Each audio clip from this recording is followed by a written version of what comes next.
ನಮ್ಮ ಕನ್ನಡ ಚಿತ್ರರಂಗದಲ್ಲಿ ಸದ್ಯದ ಮಟ್ಟಿಗೆ ಏನೆಲ್ಲ ನಡೀತಾ ಇದೆ ಅನ್ನೋದ್ರ ಬಗ್ಗೆ ನಾನು ಮಾತಾಡೋದಕ್ಕೆ ಹೋಗೋದಿಲ್ಲ. ಆದ್ರೆ ಈಗ ಮಾತಾಡೋದಕ್ಕೆ ಹೊರಟಿರೋದು ಕನ್ನಡ ಚಿತ್ರರಂಗದಲ್ಲಿ ಮುಂದಿನ ದಿನಗಳಲ್ಲಿ ಕಂಡು ಬರುವಂತಹ ಫ್ರೆಶ್ ಕಾಂಬಿನೇಷನ್ ಸಿನಿಮಾಗಳ ಬಗ್ಗೆ. ಹೌದು, ಈ ಹೀರೋ ಹಾಗೂ ಡೈರೆಕ್ಟರ್ ಕಾಂಬಿನೇಷನ್ ಮೊದಲ ಬಾರಿಗೆ ಕನ್ನಡ ಚಿತ್ರರಂಗದಲ್ಲಿ ಕಂಡು ಬರ್ತಾ ಇರೋದು. ಹಾಗಿದ್ರೆ ತಡ ಮಾಡೋದ್ ಬೇಡ, ಕನ್ನಡ ಚಿತ್ರರಂಗವನ್ನ ಹಾಗೂ ಕನ್ನಡ ಪ್ರೇಕ್ಷಕರನ್ನ ಕಾಯೋ ಹಾಗೆ ಮಾಡ್ತಿರುವಂತಹ ಆ ಹೊಸ ಕಾಂಬಿನೇಷನ್ ಯಾವುದು ಅನ್ನೋದನ್ನ ನೋಡ್ಕೊಂಡ್ ಬರೋಣ ಬನ್ನಿ. ಮೊದಲನೇದಾಗಿ ಲಿಸ್ಟ್ ಅಲ್ಲಿ ಕಾಣಿಸ್ಕೊಳ್ಳೋದು ಶಿವಣ್ಣನ 131ನೇ ಸಿನಿಮಾ. ಈ ಸಿನಿಮಾವನ್ನ ನಿರ್ಮಾಣ ಮಾಡ್ತಾ ಇರೋದು ಆರ್ ಕೇಶವ್ ಹಾಗೂ BS ಸುಧೀಂದ್ರ ಅವರು. ಇನ್ನು ಈ ಸಿನಿಮಾನ ನಿರ್ದೇಶನ ಮಾಡ್ತಾ ಇರೋದು ದಿನಕರ್ ತೂಗುದೀಪ್. ಕನ್ನಡ ಚಿತ್ರರಂಗದ ಅತ್ಯಂತ ಅಂಡರ್ ರೇಟೆಡ್ ನಿರ್ದೇಶಕರಲ್ಲಿ ದಿನಕರ್ ತೂಗುದೀಪ್ ಮೊದಲನೇ ಸ್ಥಾನದಲ್ಲಿ ಕಾಣಿಸ್ಕೊಳ್ತಾರೆ ಅಂತ ಹೇಳ್ಬೋದು. ಸಾರಥಿ ಹಾಗೂ ನವಗ್ರಹಗಳಂತಹ ಸೂಪರ್ ಹಿಟ್ ಹಾಗೂ ಮಾಸ್ಟರ್ ಪೀಸ್ ಸಿನಿಮಾಗಳನ್ನ ನೀಡಿರುವಂತಹ ನಿರ್ದೇಶಕ ದಿನಕರ್ ತೂಗುದೀಪ್. ಶಿವಣ್ಣ ಹಾಗೂ ದಿನಕರ್ ತೂಗುದೀಪ್ ಕಾಂಬಿನೇಷನ್ ಮೊದಲ ಬಾರಿಗೆ ಈ ಸಿನಿಮಾದ ಮೂಲಕ ಮೂಡ್ ಬರ್ತಾ ಇದೆ. ಖಂಡಿತವಾಗೂ ಸಿನಿಮಾದ ಬಗ್ಗೆ ಹೈ ಎಕ್ಸ್ಪೆಕ್ಟೇಷನ್ ಇಟ್ಕೋಬಹುದು.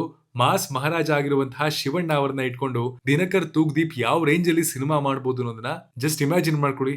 ಇದು ದಿನಕರ್ ತೂಗುದೀಪ್ ರವರ ನಿರ್ದೇಶನದ 6ನೇ ಸಿನಿಮಾ ಆಗಿರಲಿದೆ. ಮೊದಲ ಬಾರಿಗೆ ದಿನಕರ್ ತೂಗುದೀಪ್ ಹಾಗೂ ಶಿವಣ್ಣ ಈ ಸಿನಿಮಾಗಾಗಿ ಒಂದಾಗ್ತಾ ಇರೋದು. ಇದರಿಂದ ಸಿನಿಮಾದ ಬಗ್ಗೆ ಪ್ರೇಕ್ಷಕರಲ್ಲಿ ಕುತೂಹಲ ಹೆಚ್ಚಾಗುವಾಗ ಆಗಿದೆ.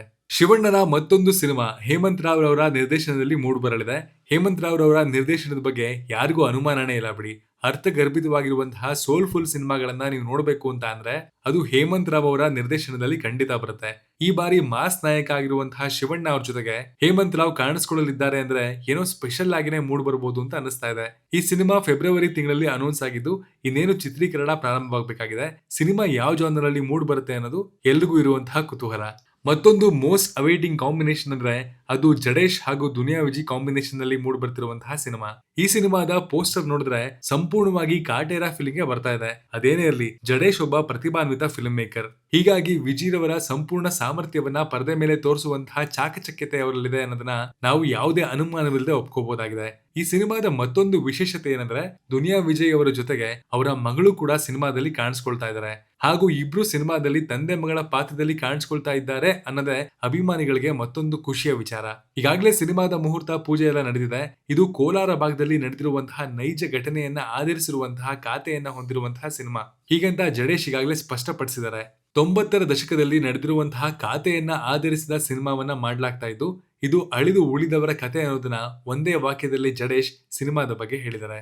ಕೊನೆಯದಾಗಿ ಲಿಸ್ಟಲ್ಲಿ ಕಾಣಿಸಿಕೊಳ್ಳುವಂತಹ ಸಿನಿಮಾ ಅಂದ್ರೆ ಅದು ಇತ್ತೀಚೆಗಷ್ಟೇ ಸುದ್ದಿಯಲ್ಲಿರುವಂತಹ ಕಿಚ್ಚ ಸುದೀಪ್ ಹಾಗೂ ಹೇಮಂತ್ ರಾವ್ ಕಾಂಬಿನೇಷನ್ ಅಲ್ಲಿ ಮೂಡ್ ಬರ್ತಿರುವಂತಹ ಸಿನಿಮಾ.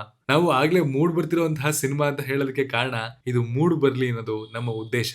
ಇತ್ತೀಚೆಗಷ್ಟೇ ಅಭಿನಯ ಚಕ್ರವರ್ತಿ ಕಿಚ್ಚ ಸುದೀಪ್ ರವರನ್ನ ನಿರ್ಮಾಪಕ ಸಂದೇಶ್ ನಾಗರಾಜ್ ಭೇಟಿಯಾಗಿ ಬಂದಿದ್ರು.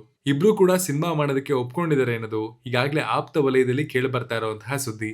ಇನ್ನು ಈ ಸಿನಿಮಾವನ್ನ ನಿರ್ದೇಶನ ಮಾಡ್ತಾ ಇರೋದು ಹೇಮಂತ್ ರಾವ್ ಅನ್ನುವಂತಹ ಸುದ್ದಿ ಎಲ್ಲಾ ಕಡೆ ಇದೆ. ಅಧಿಕೃತವಾಗಿ ಈ ವಿಚಾರದ ಬಗ್ಗೆ ಎಲ್ಲೂ ಕೂಡ ಅನೌನ್ಸ್ಮೆಂಟ್ ಮಾಡಿಲ್ಲ. ಆದರೆ ಗಾಂಧಿನಗರದ ಗಲ್ಲಿಗಳಲ್ಲಿ ಈ ಸುದ್ದಿ ಈಗಾಗಲೇ ಪಸರಾಗ್ಬಿಟ್ಟಿದೆ. ಕಿಚ್ಚ ಸುದೀಪ್ ರವರಂತಹ ಹೈ ಲೆವೆಲ್ ಪರ್ಫಾರ್ಮೆನ್ಸ್ ಎಬಿಲಿಟಿ ಹೊಂದಿರುವಂತಹ ಹಾಗೂ ಬೇರೆ ರಾಜ್ಯಗಳಲ್ಲಿ ಕೂಡ ಉತ್ತಮ ಫ್ಯಾನ್ ಗಳನ್ನ ಹೊಂದಿರುವಂತಹ ನಟನನ್ನ ಇಟ್ಕೊಂಡು ಒಂದ್ ಒಳ್ಳೆ ಸಬ್ಜೆಕ್ಟ್ ಮೇಲೆ ಯಾರಾದ್ರೂ ಸಿನಿಮಾ ಮಾಡಬಹುದು ಅಂತ ಇದ್ರೆ ಅದಕ್ಕೆ ಹೇಮಂತ್ ರಾವ್ ಅವರಿಗಿಂತ ಮತ್ತೊಬ್ಬ ಪ್ರತಿಭಾನ್ವಿತ ನಿರ್ದೇಶಕರನ್ನ ನಾವು ಎಕ್ಸ್ಪೆಕ್ಟ್ ಮಾಡೋದಕ್ಕೆ ಸಾಧ್ಯನೇ ಇಲ್ಲ. ಹೇಮಂತ್ ರಾವ್ ಅವರಿಗೆ ಸಂಪೂರ್ಣ ಸ್ವಾತಂತ್ರ್ಯ ನೀಡಿದ್ರೆ ಖಂಡಿತವಾಗಿ ಕಿಚ್ಚ ಸುದೀಪ್ ರವರಿಗೆ ಹೇಳಿ ಮಾಡಿಸಿರುವಂತಹ ಕಥೆಯನ್ನ ಸೆಲೆಕ್ಟ್ ಮಾಡಿ ಕಿಚ್ಚ ಸುದೀಪ್ ರವರ ಸಿನಿಮಾ ಜೀವನದಲ್ಲಿ ಇತ್ತೀಚಿನ ದಿನಗಳಲ್ಲಿ ಅತ್ಯಂತ ದೊಡ್ಡ ಮಟ್ಟದ ಯಶಸ್ಸನ್ನ ಪಡೆಯಬಲ್ಲಂತಹ ಸಿನಿಮಾವನ್ನ ಮಾಡೋದ್ರಲ್ಲಿ ಯಾವುದೇ ಅನುಮಾನ ಇಲ್ಲ ಅಂತ ಅನ್ನಿಸ್ತದೆ. ಈ ಕಾಂಬಿನೇಷನ್ ಆದಷ್ಟು ಬೇಗ ತೆರೆ ಮೇಲೆ ಬಂದ್ರೆ ಸಾಕು ಅಂತ ಲಕ್ಷಾಂತರ ಅಭಿಮಾನಿಗಳು ಕಾಯ್ತಾ ಇದ್ದಾರೆ. ಒಬ್ಬ ಅಪ್ಪಟ ಸಿನಿಮಾ ಪ್ರೇಮಿಯಾಗಿ ನಾನು ಕೂಡ ಇದಕ್ಕೆ ಕಾಯ್ತಾ ಇದ್ದೀನಿ. ಇವಿಷ್ಟು ಕಾಂಬಿನೇಷನ್ ಗಳಿಗಾಗಿ ನಾವಂತೂ ಕಾಯ್ತಾ ಇದ್ವಿ. ನೀವು ಯಾವ ಹೊಸ ಕಾಂಬಿನೇಷನ್ ಗಾಗಿ ಕಾಯ್ತಾ ಇದ್ದೀರಾ ಅನ್ನೋದನ್ನ ಕಮೆಂಟ್ ಮಾಡಿ ತಿಳಿಸಿ. Love you all. Signing off, Manu.